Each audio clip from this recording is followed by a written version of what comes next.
ಪ್ರಧಾನಿ ನರೇಂದ್ರ ಮೋದಿ ಅವರು ಮಿತವ್ಯಯದ ಕರೆ ಕೊಟ್ಟಿದ್ದಾರೆ. ಬ್ರೇಕ್ಗಿಂತ ಮುಂಚೆ ಕಾಂಗ್ರೆಸ್ನ ನಿಕೇತ್ ರಾಜ್ ಮೌರ್ಯ ಅವರು ಭಾರತ ಅಕ್ಕಪಕ್ಕದ ಅಷ್ಟೂ ದೇಶಗಳ ಜೊತೆಗೆ ಸಂಬಂಧ ಕೆಡಿಸಿಕೊಂಡಿದೆ, ಈ ಸರ್ಕಾರದ ವಿದೇಶಾಂಗ ನೀತಿ ಹಾಳಾಗಿ ಹೋಗಿದೆ ಅಂದರು. ವಿಕಾಸ್ ಪುತ್ರ ಅವರು ನೋಡಿ ಸರ್, ನನಗಿನ್ನೂ ನೆನಪಿದೆ 2014ರ ಸಂದರ್ಭದಲ್ಲಿ ಕರ್ನಾಟಕದ BJP ನಾಯಕರೊಬ್ಬರ ಭಾಷಣದ ತುಣುಕುಗಳು. ಸರ್, ಪ್ರಧಾನಿಯಾಗಿ ನರೇಂದ್ರ ಮೋದಿ ಅವರು ಬಂದುಬಿಟ್ರೆ 40 ರೂಪಾಯಿ ಆಗಿಬಿಡುತ್ತೆ ಸರ್. ನಾನು ಅವರು ತುಂಬಾ ಒಳ್ಳೆ ಪ್ರಶ್ನೆಗಳನ್ನು ತುಂಬಾ ಒಳ್ಳೆ ಡಿಸ್ಕಷನ್ಗೆ ತಂದಿದ್ದಾರೆ. 2014ರವರೆಗೆ ಸರ್ ಭಾರತದ ದೇಶದಲ್ಲಿ ನಾನು ನಿಮಗೆ ಫ್ಯಾಕ್ಟ್ಸ್ ಕೊಡ್ತಾ ಇದ್ದೇನಲ್ಲ, ನೀವು ಅದನ್ನು ಸ್ವೀಕಾರ ಮಾಡಿ. I am giving you the facts. ಅವ್ರು ಬಹಳ ಒಳ್ಳೆ ಇದು ಕೊಟ್ಟರು. ಮ್ಯಾನುಫ್ಯಾಕ್ಚರಿಂಗ್ ಪ್ರಾಡಕ್ಟ್ಸ್ ಅನ್ನು ಎಕ್ಸ್ಪೋರ್ಟ್ಸ್ ಜಾಸ್ತಿ ಆಗಬೇಕು ಅಂತ 60 ವರ್ಷಗಳ ಕಾಲ ಈ ದೇಶವನ್ನು ಆಳಿದಂತಹ ಕಾಂಗ್ರೆಸ್ ಸರ್ಕಾರಗಳು ಅದರ ಬಗ್ಗೆ ಯೋಚನೆ ಕೂಡ ಮಾಡಿರಲಿಲ್ಲ ಸರ್, ಯೋಚನೆ ಕೂಡ ಮಾಡಿರಲಿಲ್ಲ. ಇವತ್ತು ಆ್ಯಪಲ್ ಫೋನ್ನ ಉದಾಹರಣೆ ತೆಗೆದ್ರವರು, ಆ್ಯಪಲ್ ಫೋನ್ ಇವತ್ತು ಭಾರತದಲ್ಲಿ ಉತ್ಪಾದನೆ ಆಗ್ತಾ ಇರುವಷ್ಟು ಬೇರೆ ಎಲ್ಲೂ ಉತ್ಪಾದನೆ ಆಗ್ತಾ ಇಲ್ಲ. ಯಾಕೆ ಅಂತ ಹೇಳಿದ್ರೆ ನೋಡಿ ಉತ್ಪಾದನೆ ಬೇರೆ ಸರ್. ಒಂದು ನಿಮಿಷ ನೀವು ನೋಡಿ, ಅಸೆಂಬಲ್, ಉತ್ಪಾದನೆ, ಮೇಡ್ ಇನ್ ಇಂಡಿಯಾ, ಈ ಎಲ್ಲ ಕಾನ್ಸೆಪ್ಟ್ಗಳು ಅದರ ಕಾರಣಕ್ಕೆ ಇವತ್ತು ಆಗ್ತಾ ಇದೆ. ಒಂದ್ ನಿಮಿಷ ಸರ್, ಒಂದ್ ನಿಮಿಷ. ನೀವು ತಪ್ಪು ಹೇಳ್ತಿದ್ರಲ್ಲ, ನೀವು ಕೇಳಿ ಸರ್. ಈಗ ಮೇಡ್ ಇನ್ ಇಂಡಿಯಾ ಅನ್ನುವಂತ ಪ್ರಾಡಕ್ಟ್ಗಳು ಫಾರಿನ್ ಅಲ್ಲಿ ಹೋಗಿ ನಿಮಗೆ ಸೇಲ್ ಆಗ್ತಾ ಇದೆ ಅಂತ ಹೇಳಿದ್ರೆ ಅದರ ನೇರವಾದಂತ ಲಾಭ ಭಾರತಕ್ಕೆ ಬರ್ತದೆ. Assembled in India. I am not talking about one particular product, sir. As a overall industry manufacturing sector ಏನಿದೆ, ಈ ಮ್ಯಾನುಫ್ಯಾಕ್ಚರಿಂಗ್ ಸೆಕ್ಟರಿಗೆ ಇವತ್ತು ಬೂಮ್ ಕೊಟ್ಟಿರ್ತಕ್ಕಂಥದ್ದು, ಪುಷ್ ಕೊಟ್ಟಿರ್ತಕ್ಕಂಥದ್ದು ನಮ್ಮ ಸರ್ಕಾರ. ಇವತ್ತೆಲ್ಲ ಆದ್ರೂ ಯಾಕೆ ಡಾಲರ್ ಹಿಂಗಾಗ್ತಿದೆ, ಆದ್ರೂ ಯಾಕೆ ರೂಪಾಯಿ ಬೆಲೆ ಹಿಂಗಾಗ್ತಿದೆ ಬರ್ತಾ ಇದ್ದೇನೆ ಸರ್. ನೋಡಿ, ಭಾರತದ ಒಟ್ಟು ಇಂಪೋರ್ಟ್ ಎಕ್ಸ್ಪೋರ್ಟ್ ಈ ವ್ಯವಸ್ಥೆ ಏನಿದೆ ಇದು ಸಮ್ವೇರ್ ನಿಯರ್ $800-900 ಬಿಲಿಯನ್ ಅಷ್ಟು ಇದೆ.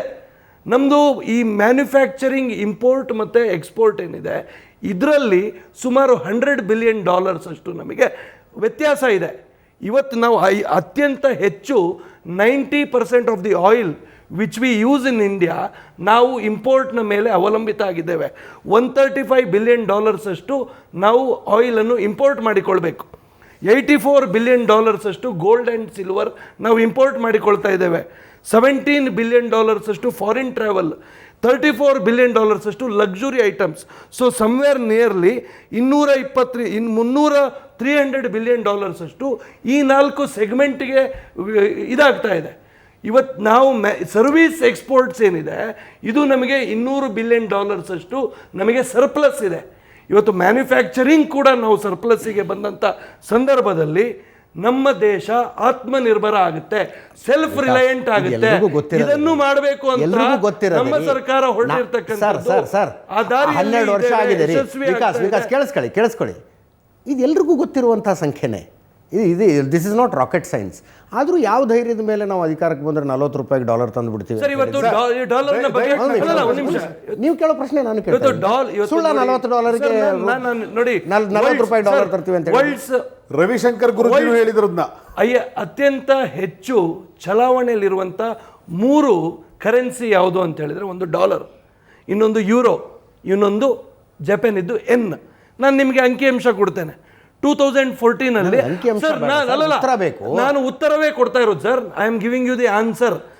$85 ಇತ್ತು ಸರ್ ಒಂದು ಯೂರೋ ಯಾವಾಗ 2014. ಇವತ್ತು 2026 $102 ಬಂದಿದೆ. ಅಂದರೆ 15% ವ್ಯತ್ಯಾಸ ಆಗಿದೆ.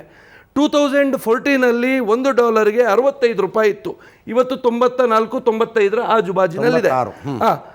ಇವತ್ತು ಅದೇ ರೀತಿ 2014 ಎಷ್ಟಿತ್ತು? $65 ಇತ್ತು. 65. ಓಕೆ. ಇನ್ನೊಂದು ಥರ್ಡ್ ಹೈಯೆಸ್ಟ್ ಇರ್ತಕ್ಕಂಥ ಕರೆನ್ಸಿ ಎನ್.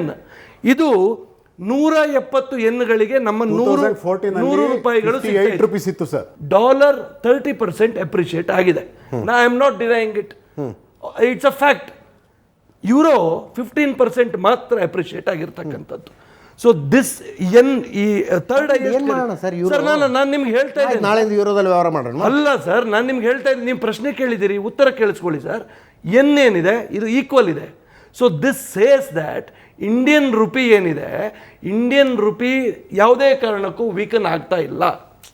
ಇವತ್ತು ವೀಕನ್ ಡಾಲರ್ ಸ್ಟ್ರಾಂಗ್ ಆಗ್ತಾ ಇದೆ. ದೇರ್ ಇಸ್ ನಿರ್ಮಲಾ ಸೀತಾರಾಮನ್ ಅವರು ಹೇಳಿದ್ರು ಡಾಲರ್ ಸ್ಟ್ರಾಂಗ್ ಆಗ್ತಾ ಇದೆ. ಇದು ಅದರಲ್ಲಿ ವ್ಯವಸ್ಥೆಗಳು ನೀವು ನೋಡಿ, ಫ್ಯಾಕ್ಟ್ಗಳು ನಮಗೆ ಬೇಕಾದ ಹಾಗೆ ರೀತಿಯಲ್ಲಿ ಇರಲ್ಲ. Fact is fact. That may be ನಮ್ಮ ಒಟ್ಟು ಅದು ನಮಗೆ ಪೂರಕವಾಗಿರ್ಬೋದು, ನಮಗೆ ಮಾರಕವಾಗಿರ್ಬೋದು. This is the fact.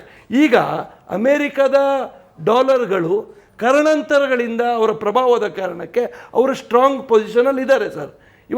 ಇವತ್ತು ಅಮೇರಿಕದ ವ್ಯವಸ್ಥೆಗಳು 45% ಕ್ರೂಡ್ ಆಯಿಲ್ ಪ್ರೈಸ್ ಜಾಸ್ತಿ ಮಾಡ್ತಲ್ಲ, ಹಾಗಂತ ಮಾತ್ರಕ್ಕೆ ಡಾಲರ್ ವೀಕ್ ಆಯಿತು ಅಂತ ನೀವು ಹೇಳಲಿಕ್ಕಾಗುತ್ತಾ? ಆಗಲ್ಲ. ಸೊ ಈ ಇಕನಾಮಿ ಈ ರೀತಿ ವರ್ಕ್ ಆಗುತ್ತೆ. ನಡುವೆ ಅಮೆರಿಕದವರು ಡಾಲರ್ ಕೊಟ್ಟು ಆಯಿಲ್ ತಗೊಳ್ತಾರೆ, ನಾವು ಡಾಲರ್ ಕೊಟ್ಟು ಆಯಿಲ್ ತಗೊಳ್ತೀವಿ. ನಡುವೆ ಇವತ್ತು ನಮ್ಮ economy is one of the most emerging and sustainable economy of the world ಅನ್ನುವಂಥ ಸರ್ಟಿಫಿಕೇಟ್ಗಳು ವಿಶ್ವಸಂಸ್ಥೆ ಅಂತ ಸಂಸ್ಥೆಗಳು ಕೊಡುವಾಗ ನಾವು ಇನ್ನೂ ಕೂಡ ಅದನ್ನು ಜೀರ್ಣಿಸ್ಕೊಳ್ಳಿಕ್ಕೆ ಆಗೋದಿಲ್ಲ ಅಂತ ಆದ್ರೆ, this is only for the sake of opposition, you are opposing ಅನ್ನುವಂಥದ್ದು ನಾನು ಕಾಂಗ್ರೆಸ್ಗೆ ಹೇಳ್ತೇನೆ. ಬಂಗಾರದಿಂದ ಸಣ್ಣ ಒಡವೆ ಮಾಡಿಕೊಂಡು ಜೀವನ ಮಾಡುವಂಥ ಅಕ್ಕಸಾಲಿಗನ ಕುಟುಂಬ ಏನಾಗುತ್ತೆ, ಈ ಥರದ್ದು ಇರ್ತವೆ. ಸೊ ನೀವು ಪಿಕ್ಚರ್ ಕಟ್ಟಿ ಕೊಡುವಾಗ ಅದರಲ್ಲಿ ನೆಗೆಟಿವ್ ಅಂಶಗಳು ಇರ್ತವೆ ಸರ್.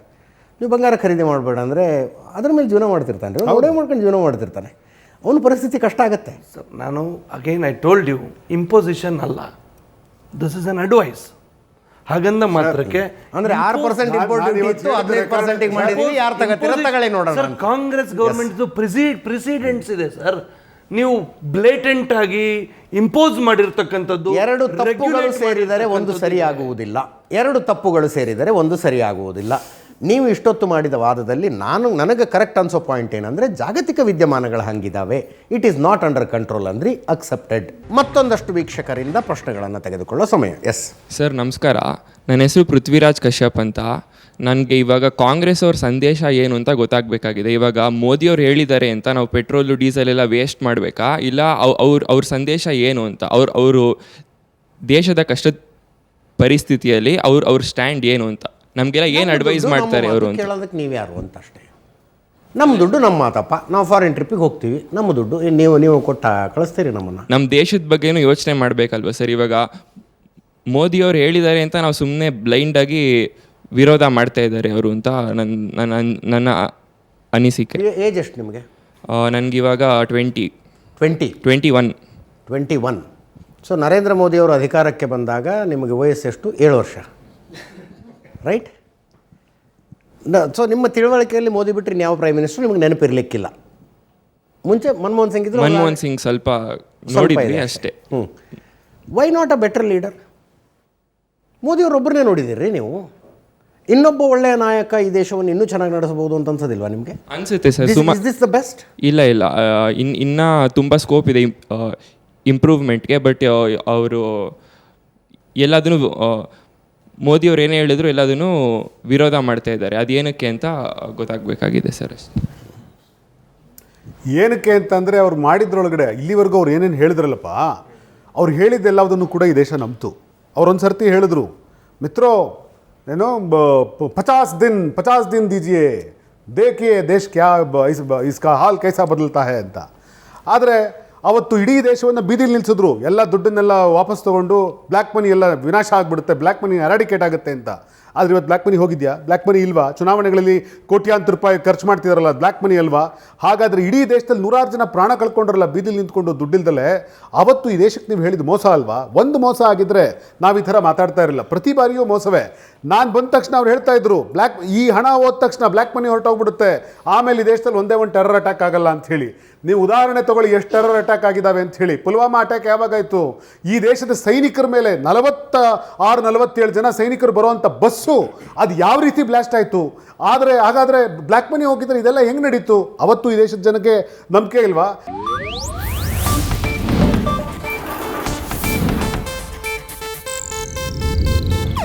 ಇದು ಏಷ್ಯಾನೆಟ್ ನ್ಯೂಸ್ ನೆಟ್ವರ್ಕ್ ಪ್ರಸ್ತುತಿ.